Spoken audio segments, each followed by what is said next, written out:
Raul, quem são os filhos na ótica do Espiritismo? Na ótica do Espiritismo, os filhos são os nossos companheiros de evolução que são colocados temporariamente sob nossos cuidados, a fim de que possamos ajudá-los a implementar a própria evolução, o próprio desenvolvimento na pauta da vida terrestre. O que é ajudá-los a implementar essa evolução? Traduzindo, significa o que no dia a dia? Trabalhar para que eles alcancem aquilo que vieram fazer na Terra. Naturalmente, considerando-se que a primeira escola que esses espíritos encontram ao chegar ao mundo é o lar, é a família, cabe a esse lar, a essa família, dar-lhes os implementos, as bases, os fundamentos, para que eles desenvolvam aquilo que vieram desenvolver. Chamados para esse mistério, inicialmente, estão seus pais. E, naturalmente, em função desses pais serem chamados em primeiro plano para dar suporte a essa nova vida, é natural que os nossos filhos recebam a educação fundamental, a educação básica da família. Não me refiro somente à educação em nível intelectual, à educação escolar, mas essa formação do caráter, a essa orientação de ordem moral, de ordem ética, de ordem de sensibilidade, de ordem artística, todas essas coisas que incrementam o progresso dos seres. A família, de acordo com a sua própria estrutura, deve oferecer à sua criança, para que ela alcance, repito, o desiderato para o qual reencarnou. Raul, por que nós, pais e mães, temos muita dificuldade, às vezes, em compreender que os filhos são seres independentes de nós? Exato pelo fato de que a mãe convive muito tempo com esse filho em sua intimidade orgânica. Para ela, ele é parte dela. Psicologicamente, é muito complicado dizer a ela que isso não é verdade. Ainda que intelectualmente ela o registre, ela o perceba, mas praticamente isso é difícil de conceber. Mas ele saiu de mim. Não é? Então, esse saiu de mim, ele é um pedaço de mim, ele é parte de mim. E isso faz com que, principalmente as mães, tenham um apego muito grande a esses filhos como patrimônios seus. De certo modo, isso é relevante, isso é importante, porque faz com que ela se ocupe com seu filho de uma forma que ninguém mais se ocuparia, com uma força interior que ninguém mais teria. Mas, por outro lado, isso é prejudicial, porque se ela admite que ele lhe pertence essencialmente, ela vai tratar com ele como trataria dos seus cabelos, como trataria hoje eu vou fazer, amanhã não, hoje eu vou pintar, amanhã não, vou deixar, vou cortar. Então, e os filhos são seres à parte de nós, eles são seres independentes de nós. E muitas vezes, quando eu quero cortar o cabelo, eu não devo cortar o cabelo. Quando eu quero dizer tal coisa a ele, não é o melhor momento de eu dizer. Se eu me apercebo de que ele é uma outra criatura, eu terei todos esses cuidados. Mas se eu acho que ele me pertence, eu não terei. Então, comumente vem dos pais, e principalmente das mães, essa falta de psicologia no lidar com os filhos. Na hora que os filhos estão mais encrespados, é que elas querem dizer-lhe as verdades. Elas acham que ali é que elas têm que educar, ali é que elas têm que ensinar. E isso não se faz com nenhuma pessoa. Todas as vezes que nós queremos nos dirigir a alguém, transmitir uma mensagem a alguém, nós precisamos verificar o momento desse alguém. E essa intimidade de mães e filhos impede muitas vezes que as mães respeitem esse momento dos filhos. Como são seus filhos, eles têm obrigação de escutá-las. E não é bem assim. Porque muitas vezes nós afastamos o indivíduo de nós, o indivíduo filho, exatamente no momento em que ele começava a se aproximar de nós.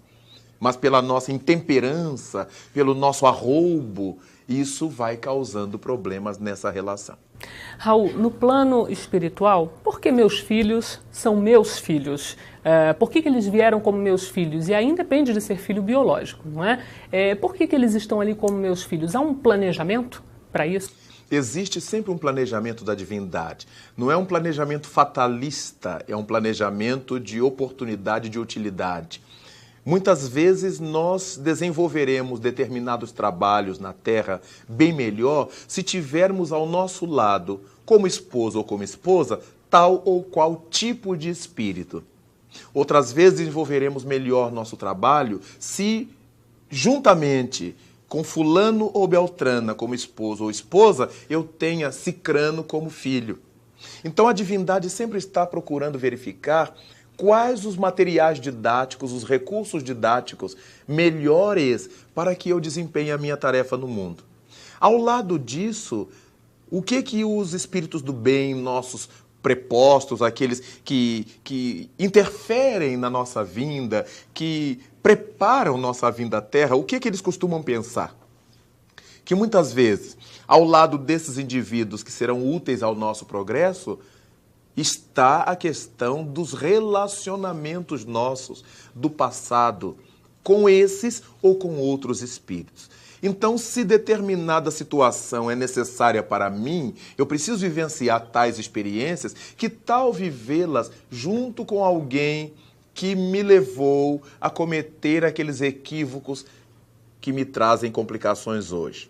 Por que razão eu não viver essa experiência junto de alguém que me possa ajudar a enfrentar os problemas que no passado me ajudou a criar? De modo que, se hoje uma mãe, por exemplo, leva um filho a ser vaidoso, a ser presunçoso, a ser o dono da verdade, o melhor do mundo, e esse filho se dá mal exatamente por isso, é natural que num futuro ela venha como a mãe desse menino frustrado, cheio de complexo de culpa, não sei de quê, para que ela o ajude a sair daquela situação em que ela o ajudou a entrar. Então, a reencarnação na família tem esses objetivos, de fazer com que nós estejamos juntos àqueles que nos ajudem a superar as nossas próprias dificuldades. E, por contingência, nós também os possamos ajudar a superar as suas. Daí, grande número das vezes, aqueles que se situam na Terra como pais e filhos, como mães e filhos, sejam espíritos que tiveram algum tipo de vínculo no passado. Embora isso não seja absoluto. Pode ser que o filho de agora nunca tenha convivido com a gente no passado, mas seja aquele espírito que carrega toda a envergadura que a gente precisa ter ao nosso lado hoje, positiva ou negativa.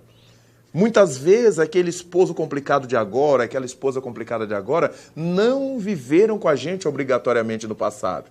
Mas nós criamos débitos de tal ordem, de tal monta, que precisamos conviver com criaturas com esse tipo de caráter, com esse tipo de temperamento. Já que aqueles outros aos quais agredimos, aos quais ofendemos, já nos perdoaram, já se libertaram de nós. Mas nós fomos perdoados por eles, mas não limpos pela própria consciência. Então, nós precisamos desse sim da própria consciência. Então, é por essa razão que os filhos são sempre vínculos dos seus pais, mas nem sempre vínculos porque tenham convivido no passado. Vínculos porque carregam os mesmos tipos de débitos ou de virtudes, de ganhos morais que a gente precisa ter junto de nós. Raul, o que são famílias espirituais? O que é exatamente isso? As famílias espirituais correspondem àqueles grupos de espíritos que têm grande afinidade entre obrigatoriamente a família corporal nossa corresponde a essa família espiritual. Mas a nossa família espiritual é a que mais nos alimenta. Muitas vezes a família corporal ela nos disseca, ela nos consome. Não é? São espíritos com os quais nós temos comprometimentos e nos levam a essas dificuldades, as provações, as expiações. Mas a família espiritual, ela sempre nos alimenta. Se reúnem grupos de pessoas boas e que gostam das coisas positivas, elas se alimentam nisto. Se reúne um grupo de malfeitores, de delinquentes que gostam daquilo que fazem, eles se alimentam nisso também. De modo que nós encontramos famílias espirituais de diversos níveis e hierarquias, mas são sempre espíritos que têm entre si grandes afinidades. E voltando então a falar dessa família tradicional que nós conhecemos, alguns pais, Raul, têm um amor, a maioria deles, né, incomensurável, imenso pelos filhos, quase desmedido. Isso é bom? Pode ser ruim? Olha, o amor, ele nunca pode ser ou deve ser desproporcional, porque ele já deixa de ser amor. O amor é o símbolo do equilíbrio. Tudo que é amor é equilibrado. Quando nós verificamos um amor assim, desses ao qual você se refere, já é apego, desejo de posse. O amor sempre é uma virtude que solta, que liberta, que compreende, que confia. Mas quando você tem essa coisa exacerbada, você quer deter, prender, cuidar só você e ter um certo regime absolutista sobre o objeto desse amor. Claro que aí já existem as pontas humanas do desequilíbrio. O amor propriamente não é assim. Tudo que exorbita foge do amor. Quando nós dizemos do amor de Deus sobre nós dizemos que Deus é o amor perfeito. Porque tanto você como eu, como vizinho, recebemos as mesmas dádivas de Deus, independentemente de ser negro, amarelo, vermelho, alto, baixo, gordo, rico ou pobre. E as mesmas oportunidades de sofrimento. As enfermidades, as frustrações, as dificuldades da vida de modo geral. Então, essa proposta equânime do Criador, essa justiça perfeita do Criador para com seus filhos, fala de um amor que é igualmente perfeito. Raul, como é que o Espiritismo entende, por exemplo, o fato de alguns filhos serem ingratos? O agradecimento, essa compreensão e esse sentimento de gratidão não podem ser impostos, porque senão vira uma obrigação. A gratidão é um impulso espontâneo da alma. Quando alguém lhe dá alguma coisa neste momento, imediatamente você diz muito obrigado. Você não vai para casa raciocinar, refletir, fazer como é que eu vou agradecer, vou mandar uma carta. Não, você é espontâneo. Muitas vezes nós albergamos na condição de filhos velhos inimigos do passado, velhos adversários do passado, que vão aprendendo a gostar de nós como seus pais nesta existência, mas volta e meia eclode dentro deles algum sentimento aversivo que eles não sabem bem explicar de onde vem. Racionalmente, conscientemente, eles amam a esses pais, mas instintivamente, como dizia Freud, há pulsões internas nessa alma que fazem com que elas, em dado momento, despautem e se desequilibrem. E nesse desequilíbrio pode estar presente a ingratidão. Nenhum pai deveria esperar gratidão dos seus filhos. Se ele sabe que seus filhos não lhe pertencem, que essencialmente são filhos de Deus, são irmãos nossos, porque são filhos de Deus como nós, então nós esperamos que eles sejam felizes, que eles se desenvolvam, que eles cresçam. Se eles vão me agradecer ou não, deveríamos deixar isso em segundo plano.